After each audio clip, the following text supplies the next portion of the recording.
अश्विन मास की पूर्णिमा को हम सभी लोग अश्विन पूर्णिमा, शरद पूर्णिमा, रास पूर्णिमा और कुंवार पूर्णिमा के नाम से जानते हैं। यह पूर्णिमा बहुत ही महत्वपूर्ण है। शास्त्रों में ऐसी मान्यता है कि ये एकमात्र ऐसी पूर्णिमा है जिससे चंद्रमा इस दिन 16 कलाओं से युक्त होते हैं और उनकी किरणों से अमृत की वर्षा होती है। ऐसा माना जाता है कि इस दिन चंद्रमा पृथ्वी के अति निकट होते हैं और उनकी किरणों से अमृत की वर्षा होती है। नमस्कार, मैं प्रतिमा पांडे। हमारे व्रत और त्यौहार में आपका बहुत बहुत स्वागत है। आज हम आप सभी को 2025 में अश्विन माह की पूर्णिमा की जानकारी देंगे कि अश्विन माह की पूर्णिमा कब मनाई जाएगी, पूर्णिमा तिथि कब प्रारंभ हो रही है और कब समाप्त होगी, इस दिन कौन से कार्य को आपको करनी चाहिए और कौन से कार्य नहीं करने चाहिए। इन सभी चीज़ों की जानकारी लेने से पहले अगर आपने हमारे व्रत और त्यौहार को सब्सक्राइब नहीं किया है तो उसे सब्सक्राइब करें, अपने फैमिली फ्रेंड को शेयर करें और अगर आप हमें फेसबुक या इंस्टाग्राम पर देख रहे हैं तो हमारे व्रत और त्यौहार को फॉलो करें ताकि सभी त्योहारों की सटीक जानकारी आपको प्राप्त हो। आप लाइक और कमेंट अवश्य करें, इससे हमें प्रोत्साहन मिलता है।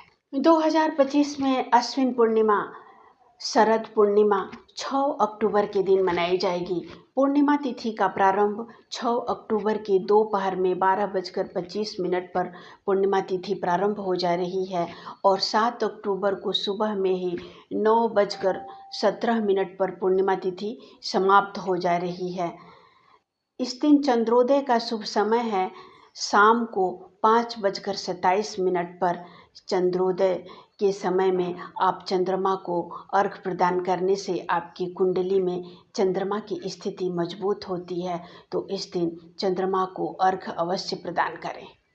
अश्विन पूर्णिमा को शरद पूर्णिमा के नाम से तो जानते ही हैं, इसे रास पूर्णिमा के नाम से भी जाना जाता है।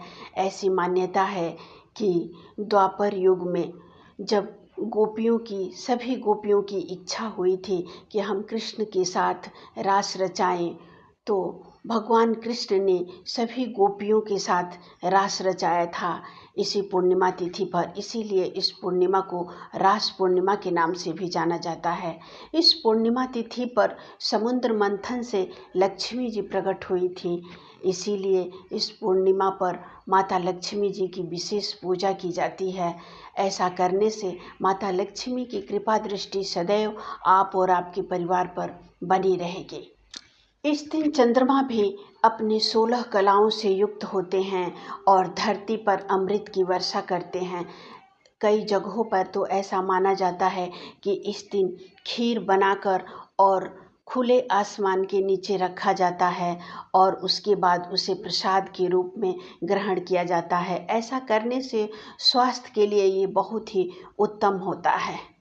शास्त्रों में ऐसा माना गया है कि शरद पूर्णिमा के दिन माता लक्ष्मी और विष्णु भगवान पृथ्वी भ्रमण के लिए निकलते हैं। इसलिए इस तिथि पर अगर आप भगवान विष्णु और लक्ष्मी जी की पूजा करते हैं तो आपको विशेष फल प्राप्त होगा और लक्ष्मी जी और विष्णु भगवान की कृपा सदैव आपके परिवार पर बनी रहेगी।